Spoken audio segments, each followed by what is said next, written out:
So when it comes to the Google Pixel 5, I actually really enjoyed using this phone a ton. Ironically, one of the biggest issues with the Pixel 5 is its price point. You see, at $699, Google is competing in that mid-range flagship area that's completely crowded with a lot of other phones that completely outperform and outshine the Pixel 5 on the specification sheet. But I think Google went into this generation of Pixel focusing on three things that they really nailed that makes the Pixel 5 a pretty good selection regardless of its shortcomings in the specification sheet. And those three things are simplicity, camera, and user experience. So let's start with simplicity, and that's front and center with the overall design of the phone itself. There isn't anything crazy here like a crazy LiDAR scanner for unlocking the device or a crazy camera module in the back. It's a straight up basic phone design with a hole punch camera in the front, a 2-camera in the back setup, and your fingerprint sensor in the back as well. The display itself is a full screen 6-inch FHD flexible OLED with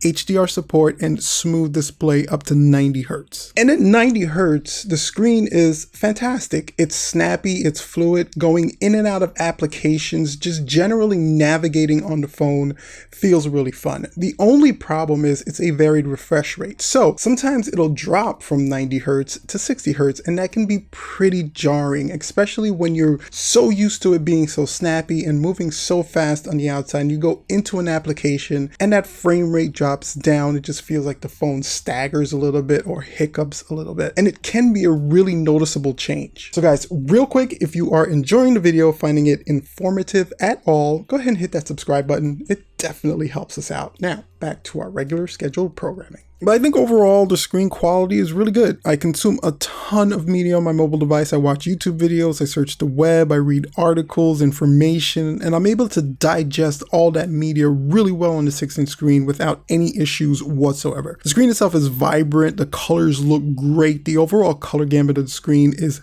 beautiful, and the hole punch really doesn't bother me because it's basically the same kind of design that other phones use anyway. The overall quality of the Pixel 5 is really good. It feels like a very premium phone. It's a little bit more weightier than the 4A is, even though they look identical with the same kind of form factor. The textured back feels really great. The Pixel 5 itself just feels like a more premium device, which it should because it costs more. And as for the internals, you have a Qualcomm Snapdragon 765 processor, which is definitely not a flagship level processor. I know that, but it's probably suitable for what Google wanted to do with this Pixel 5, but it does show its limitations at times, especially when you're multitasking with the phone or doing image processing or video processing. Sometimes even just moving in and out of applications, if you have too many other applications open, bogs down the processor just a little bit. Not enough for it to be a distraction or an issue while you're using the phone. But do I wish they put a more powerful processor in a $700 phone?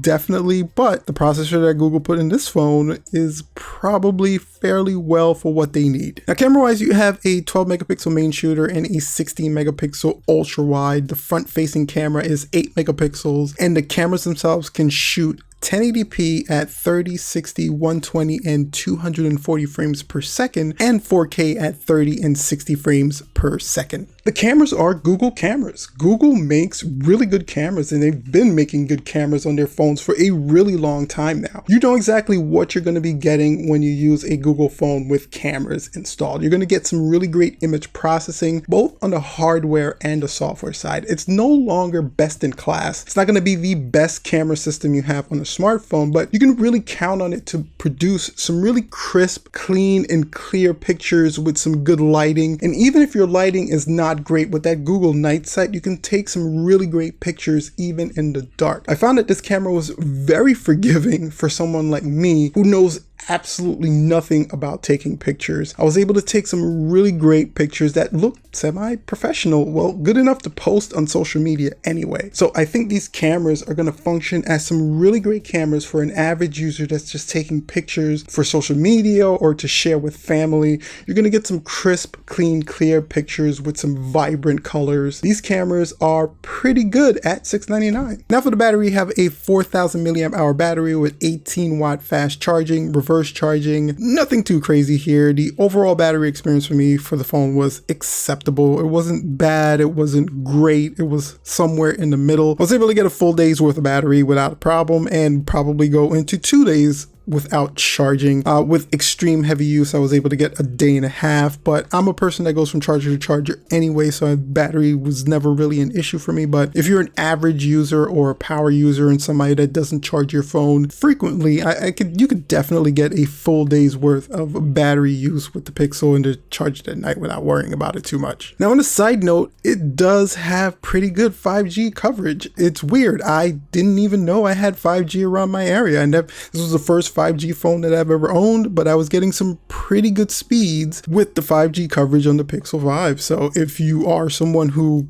cares about 5G or has 5G where you live, this phone gives some pretty good 5G at a low cost. Now, if you're watching the review up to this point, you're probably thinking to yourself, what is so special about the Pixel 5? It just seems like a basic Pixel phone. One of the things that I probably can't impart to you via this video is how much of a joy it is to use a fully fleshed out, fully realized Android experience on this Pixel 5 phone. It's such a joy, and I loved every minute of it. I think one of the biggest advantages of the Pixel 5 is the fully realized Android experience that you're getting. It is such a joy to use everything on this phone. It's so fluid, it's so easy, it becomes evident that this phone is just great at the overall user experience, using the Google Assistant, getting your information, using your email. It just feels like the operating system is not bogged down or sluggish, or an operating system that's operating over another operating system. It's such a joy and a benefit. It becomes one of the biggest advantages that the Pixel 5 has over any other phone in the mid-range area, because it's really an experience that only Google can provide,